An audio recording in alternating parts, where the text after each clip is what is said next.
Jadi tuntutannya untuk yang Presiden Jokowi mundur. Atau ya kalau misalnya dia tidak mau mundur. Kalau tidak mau mundur, kita minta beliau bertobat nasuha. Bertobat nasuha. Iya. Drop it. Kamera, roll, action, bukan live, cuma ngobrol. Assalamualaikum warahmatullahi wabarakatuh. Kali ini saya berada di kedai kopi Pejuang di kantor DPP Aspek Indonesia. Kedatangan tamu yang spesial. Ini namanya Bung Daeng Wahidin ya. Bung Daeng Wahidin kebetulan lagi main ke DPP Aspek Indonesia, dan jabatannya apa nanti dia cerita sendirilah. Dia posisinya apa gitu kan. Kalau dari ngeliat penampilannya sih kayaknya cukup. Nah, Bung Daeng, sebelum nanti kenalin sendiri juga ya. Yeah. Saya ini dapat postingan dari salah satu grup WA. Yeah. Ada gugatan rakyat kepada DPR RI dan Presiden RI yang salah satu penggugat prinsipalnya adalah nama Wahidin. Nah, ini ente bukan nih? Ente bukan nih? Iya. Nah, coba sekarang ente ceritain, tapi kenalin dulu ente siapa, backgroundnya apa, kemudian kenapa ente menjadi penggugat prinsipal kepada Presiden Jokowi dan juga DPR. Oh iya, terima kasih. Assalamualaikum warahmatullahi wabarakatuh. Waalaikumsalam. Jadi perkenalkan, nama saya Wahidin, biasa dipanggil Daeng Wahidin. Jabatan saya selaku Presiden PPMI, Persaudaraan Pekerja Muslim Indonesia.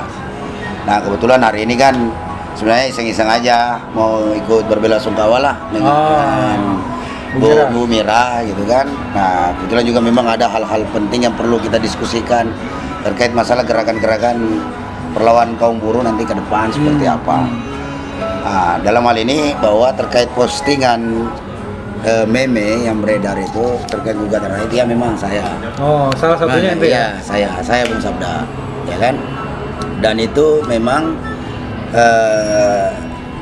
saya lakukan dalam rangka juga memperjuangkan hak-hak kaum pekerja yang memang hari ini sudah banyak mendapatkan janji palsu, jangan di PHP-in gitu loh dari Pak Presiden kita dan DPR RI yang disfungsional. Nah, karena tidak mampu menjalankan tugas fungsinya mengawasi jalannya pemerintahan. Kan faktanya seperti itu. Kan banyak kan kebijakan-kebijakan misalnya yang di kita nih kalangan buruh nih yang mengkhawatirkan kaum buruh hari ini di mana-mana adalah undang-undang Omnibus Law, gitu kan. Nah, itu kan seharusnya legislatif mampu menjadi perwakilan rakyat dalam hal pembuatan undang-undang, tapi justru malah berkolaborasi dengan pemerintah membuat undang-undang itu ditetapkan di tengah malam. Ya kan? Padahal kan Bung Sabda kan juga aspek salah satunya ini kan salah satu yang banyak memberikan apalagi ini kritikan-kritikan terkait masalah RUU. Mulai dari proses awal RUU sampai itu dia, karena kan saya ikutin juga tuh jurnalnya di Aspek kan. Nah, jadi sekian banyak kita masukkan kagak ada dengerin. Ya kan, giliran di demo malah pergi Kalimantan lihat bebek. Ya gimana?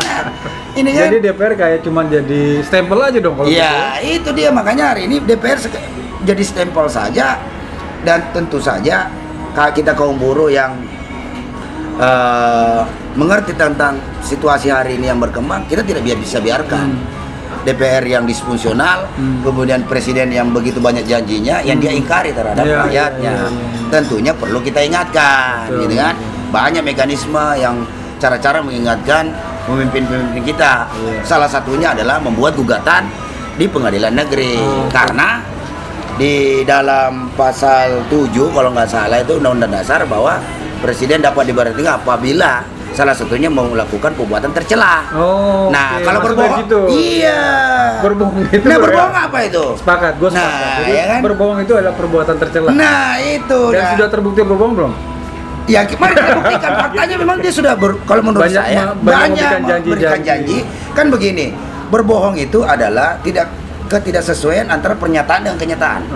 Nah, kemarin ngomong masalah mobil SMK, ada nggak hari ini? Terus di mana pabriknya? Ya, kalau memang ada pabriknya tentunya ada serikat pekerjanya. Kagak ada tuh deklarasi serikat pekerja PT SMK. Gitu. Nggak ada. Ya kan? Belum lagi misalnya apalagi nih Buyback Indosat. Buyback Indosat. Malah sekarang Indosat merger sama Tri. Ya, itu kan nggak kebeli juga. Nah, belum lagi yang dulu ingat nggak pidatonya? 11.000 triliun ada di kantongku, ada di kantong. ya kan? Nah mana? Padahal tinggal keluarin doang kan, harusnya. Nah, harusnya tinggal keluarin doang. Buktinya sekarang malah utangnya nambah. Iya. Sampai udah berapa itu? Malah hampir senilai yang disebutkan itu yang di kantongku kan ngeri-ngeri sedap ini negara. Belum kasus korupsi. Nah, katanya mau memperkuat KPK. Iya.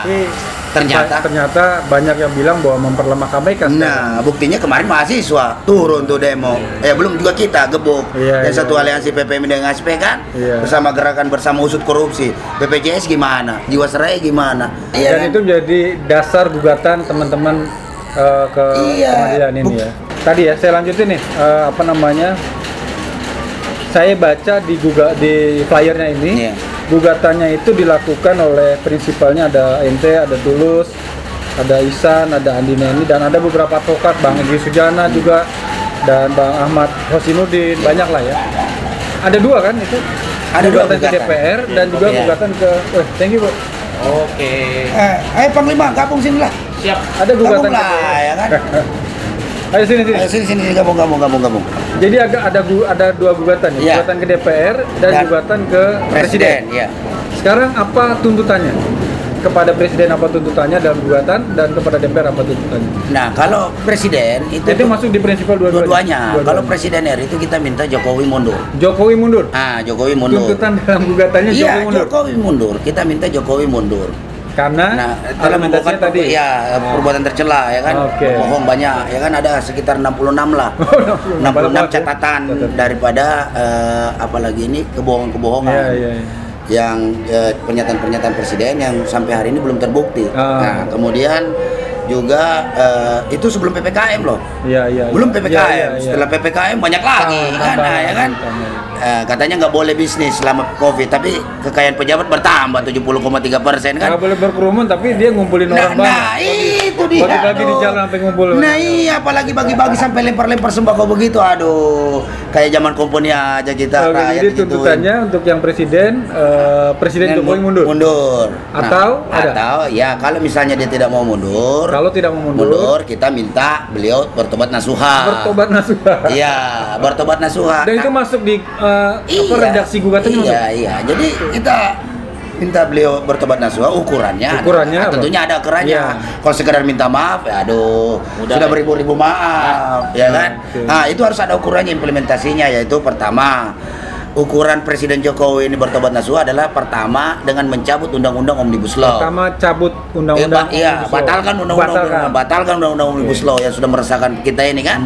Banyak basis kita hari ini ribut PKB gara-gara apalagi ini kualitas PKB-nya downgrade jadinya. Kalau menggunakan undang-undang Omnibus Law harusnya membuat PKB lebih baik, malah ketentuannya berada di bawah ketentuan undang-undang, bukan malah mesejahterakan, merugikan kan. Terus indikator kedua apa? Ya, PKB-nya perjanjian kerja bersama ya. Dalam perjanjian kerja bersama. Partai ya, bukan. Iya, bukan Partai Kebangkitan Bangsa. Itu.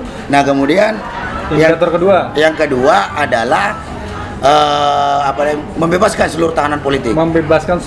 Ya, tahanan politik yang dituduh IT lah, segala macam lah, seperti banyak teman-teman ketahui. Iya, termasuk. Iya, itu kan sebenarnya kan dalam tokoh kami juga kemarin. Tokoh-tokoh Saganda itu kan sebenarnya hal-hal yang tidak perlu sebenarnya dalam pemerintahan ini. Jika memang demokrasi ingin ditegakkan, biasalah orang berbeda pendapat. Namanya pejabat harus tahan kritik. Kalau nggak mau dikritik ya jangan jadi pejabat. Namanya jabatan publik kan punya milik semua orang. Ya kan? Terus indikator ketiga apa? Satu, cabut batalkan Omnibus Law. Kedua, bebaskan tahanan politik. Yang ketiga, balikin dana haji. Balikin dana haji. Iya, 87 triliun. 87 triliun. Yang diduga, iya. Yang diduga apa? Yang diduga tidak jelas. Enggak jelas. Iya, ya kan, diduga tidak jelas. Ya kita harus cross check. 87 triliun. Iya. Gede banget ya. Iya, makanya kita harus buka bener-bener ada nggak itu barang. Jangan cuma bilang ini jangan sampai digunakan investasi. Nah, investasinya kalau investasi bodong gimana? Ya kan? Ya kita kembangkan dana haji untuk kepentingan. Kalau ingin mengembangkan dana haji yang konkret saja, yang jelas-jelas. Pertama misalnya belikan tuh pesawat. beli pesawat dong. Airbus A400 misalnya buat angkut ini. Buat jemaahnya. Jemaah haji, jadi besok-besok nggak perlu lagi orang terlalu mahal biaya berangkat ke sana, pesawat sendiri. Sudah ada pesawat. Ya kan? Iya. Nah, kemudian kedua bangun Penginapan dong. di sana. Iya, hotel di sana. Ya kan? Jangan cuma juga pemerintah Arab Saudi, saya ingin kalau lihat masalah kerjasama dengan pemerintah Indonesia ketika memang ada niatan seperti pasti dikasih lah. Ya kan? Apalagi kuota haji Indonesia kan termasuk Yang terbesar di dunia, muslim terbesar di dunia, wajar kuotanya terbesar. Belum lagi juga di sana juga penyiapan makanan segala macam, gitu kan. Jadi orang-orang Indonesia yang ada di sana selain menikmati masakan Arab juga ketika kangen dengan masakan dalam negeri juga disiapkan, tapi oleh Departemen Agama ini yang mengelola dana haji itulah yang membuat seperti itu. Jadi nggak seperti kayak orang touring biasa. Ya kan? Itu baru ada namanya perubahan. Kalau kondisi begini hari ini, ya carut marut kan. Belum keempat ada lagi, keempat saya lupa itu. Yang keempatnya, yang jelas ada empat lah. Yang ya. tiga itu yang ini saya ini. Terus sekarang udah sidang-sidang sampai kemarin terakhir kalau untuk DPR RI sampai replik. Oke, yang DPR RI tuntutannya apa? DPR RI karena itu tadi dia disfungsional. Karena disfungsional, tidak mampu menjalankan tugas fungsinya gitu loh. Terkait dengan proses legislasinya. Iya, tugas fungsi DPR harusnya kan mengawasi jalan pemerintahan. Ini malah berkolaborasi. Iya. Ya kan? Jadi terus di mana sisi pengawasannya kalau sudah berkolaborasi? Yang ada kong kali kong akhirnya jadilah undang-undang Omnibus Law ditetapkan di tengah malam. Di tengah begitu banyak polemik. Ya kan, itu contoh salah satunya tidak berjalannya fungsi DPR itu konkret itu terbitnya undang-undang Omnibus Law. Di tengah tekanan seluruh serikat pekerja, ormas, LSM, mahasiswa, rakyat miskin kota, semua berprotes hari itu. Bahkan presiden di demo, katanya janji di demo.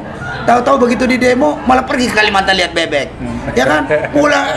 Pulang dari sana tiba-tiba ada beberapa pertemuan dengan DPR segala macam, manggil pimpinan-pimpinan buruh. Tahu-tahu sudah dikasih masukan juga oleh pimpinan buruh bahwa undang-undang itu belum sesuai dengan aspirasi buruh, malah tetap ngotot ditetapkan di tengah malam. Sudah ditetapkan di tengah malam, salah ketik juga. Iya, banyak salah ketik. Bahkan sampai ke seknek masih berubah lagi katanya itu kan. Belum lagi halamannya. Sampai 5 kali, aduh. Ini jadi itu cacat formil juga. Nah, terus kalau kita bicara DPR itu melihat pembuatan proses undang-undang Omnibus Law ini menurut saya ugal-ugalan, amburadul, bahkan brutal menurut saya pembuatannya. Belum lagi penuh dengan mistik. Kenapa saya bilang mistik? Karena ditetapkan tengah malam. Ya kan? Dan bener tuh bahwa kong kali kong antara pemerintah dengan DPR. Iya. Sebenarnya tuh terbaca banget kelihatan banget. Iya. Apalagi mulai dari awal Satgas RUU Cipta Kerja juga kan mayoritas dari pengusaha. Iya. Kemudian di DPR 90 sekian persen itu adalah pengusaha semua. Iya. Jadi mereka sudah iya, Bu, berkonspirasi. Terus nyambung juga kalau dikatakan DPR sudah menampung aspirasi dari publik, katanya gitu, klaimnya kan begitu.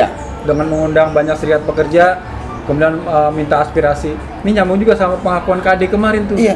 Dan aspirasinya gede. Iya. Tapi ternyata aspirasi kita nggak dimasukin, gimana tuh ceritanya?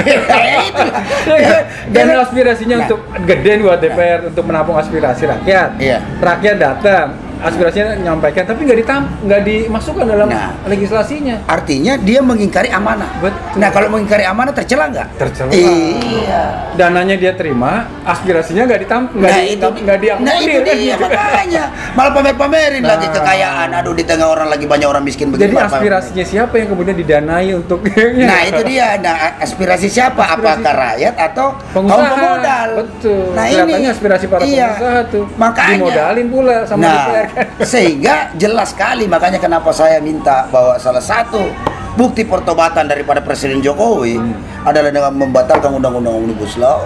Jika nanti gugatan kami, jika gugatan kami dikabulkan oleh Majelis Hakim, karena jelas sekali ini, ya kan, banyak sekali ukuran-ukurannya sehingga fakta-fakta yang kita sodorkan di persidangan, insya Allah jelas sumbernya, faktanya bahwa sebuah fakta yang sah dan yang kita alami. Tadi DPR dulu tuntutannya apa DPR? Karena dia disfungsi, tuntutannya apa? Ya, mereka mengundurkan diri. Mengundurkan diri. Semuanya? Iya. Ya harus diganti dengan yang lebih amanah dan istiqomah. Lewat pemilu apa gimana kalau tuntutan dari ini? Ya otomatis lah. Mundur. Ganti, iya. Begitu. Supaya ada langkah percepatan nih, agar supaya DPR ini kembali berfungsi sebagai badan legislatif yang fungsinya mengawasi jalannya menyusun undang-undang bersama pemerintahan. pemerintah dan juga Iya, mengawasi. bukan berkonspirasi jahat dengan pemerintah membuat undang-undang seperti undang-undang Omnibus Law, belum lagi undang-undang Minerba. Iya. Kan lebih rugi lagi tuh, ya kan? Nah, ini sudah banyak kejadian-kejadian yang aneh-aneh ini, sehingga salah satu ukurannya lagi adalah dengan ditangkapnya Wakil Ketua KPK kemarin, Wakil Ketua DPR ya oleh KPK. Nah itu ukurannya. Itu wakil ketua yang ditangkap kemarin yang ngetuk palu Omnibus Law. Iya itu yang ketuk palu Omnibus Law. Jadi Astagfirullah. itu semua Allah bukakan, memperlihatkan kepada kita Ada bahwa apa sesungguhnya, kan gitu ya? berarti gugatan TPU benar adanya. Ya kan? Itu jadi belum hakim mutusin aja sudah kelihatan gitu loh. Jadi sehingga ketika majelis hakim tidak memutuskan memenangkan gugatan TPUA, maka patut diduga majelis hakimnya masuk angin.